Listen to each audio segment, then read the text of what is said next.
So do you think 2026 could be another year of just capital preservation, where all you do is just protect your capital in such a volatile environment? Or do you think that there could be a chance to make money in 2026? So if you look at most global research houses, talk about JP Morgan, talk about Goldman Sachs, talk about Citi, all of them are making projections of 10 to 15% returns from Indian markets, right? So people are projecting a lakh on Sensex in the next 12 months. So that is what the global research houses are saying, right? I'm just saying that if next year we can clock a 14... Morgan Stanley has been predicting a lakh on the Sensex for the last 4 years. Yeah, but I mean that's the job, right? I mean you have to keep tracking data and see that where can we go. We may go, we may not go. Of course, a lot of things are dependent on market ups.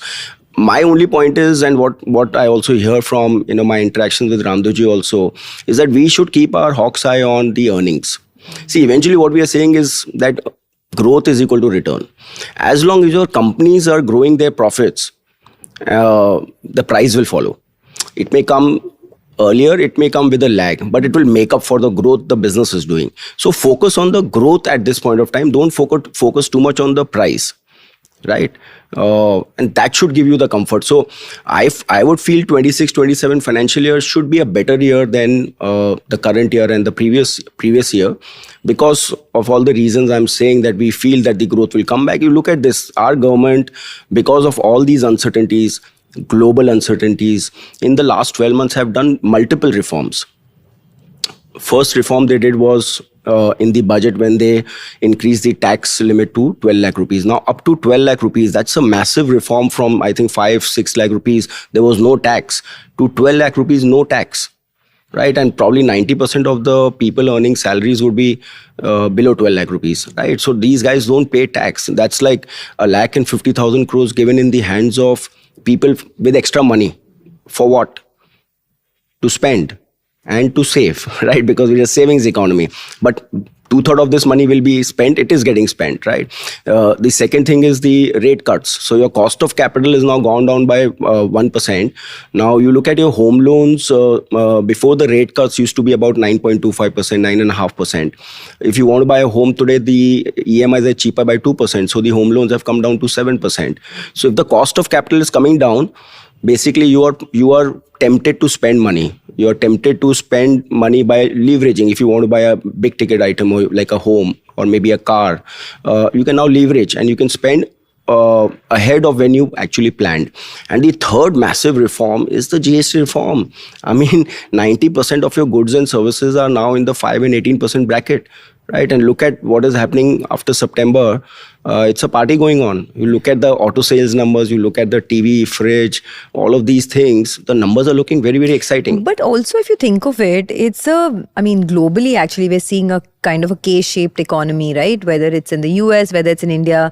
On one hand, you're seeing the middle class struggle quite a bit. Cost of living has gone up, job security is not there. And on the other hand, you're seeing India churn out the largest number of millionaires every year. Exactly. So when there's a K-shaped economy, don't you think that could be detrimental overall for growth? I mean, you just have the top 1%, top 5.5% of India that's really growing and the rest are struggling. No, actually on the contrary, if you see, we've had a very good monsoon, right? The rural side of the economy is actually doing more consumption than the urban side of the economy. If you see all the recent reports, large part of your fast mover consumer good companies are growing actually in the rural economy. You can go and have a look at the data. Of course, urban is contributing, but rural is where you have 2/3 of the population. So in fact, this year we are seeing more rural consumption than actually urban consumption. You see, good monsoons has resulted into farmers investing. They are buying more tractors. Tractor sales is at record high. What does that mean? It means that side of the economy is doing well because monsoons were good, inflation is low. So you're seeing more activities in the. Look at when you're talking about Indians getting rich.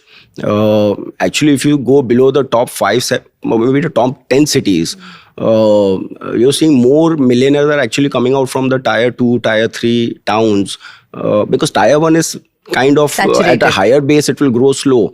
But more number of new rich Indians, so many businesses which are in smaller parts of India, like Rajkot or Bhavnagar or Surat or Bellary or mining belts. So many places.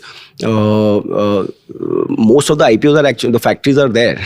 Most of the IPOs, the promoters are actually in those towns. So we do a lot of alternate business, PMS, AIF, private equity, all of those things. Incrementally, we are getting a lot of more investors from the tier 2, 3 cities in alternate products than actually Bombay, Delhi. Really? Yeah. So we are seeing there's a long way to go. It's just the starting point, right? So we are a 1.4 billion people. It will take some time. We are still a $4 trillion economy. US is at $33 trillion economy. China is at $19 trillion economy. So whatever we are seeing there, India is 20, 30 years behind. But we are on the right path. Right, at a base of 4 trillion, 10% nominal growth means you will add $400 billion every year to the economy. Your per capita is doubled in the last 5 years. Per capita has to keep going up. The poor people 15, 20 years back used to be more like 40%. I mean, per capita was less than $1,000. Today we are $3,000 per capita. In 5 years, we'll maybe be 5,000, 5,500. So average Indian who was making 50,000 in the whole year, today is making 3 lakhs in the whole year. Average Indian will make 5 to 6 lakh rupees every year. And the journey continues. Interesting. Actually, there are many indicators of the per capita GDP picking up, right? Yes. One, of course, is pollution levels. Whenever you see other countries that have grown, infrastructure has grown at a very fast pace, pollution levels are very high. Absolutely. The other thing is fertility levels dropping. Absolutely. India is which is all happening here. It's all happening in India right now. Yeah. So your population growth rate is now sub 1%. Right. So in the next 10, 20, 30 years, the population growth will be far lower than what it has been in the last 60, 70 years.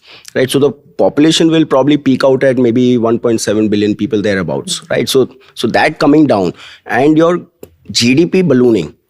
So the compounding of per capita will be much, much faster.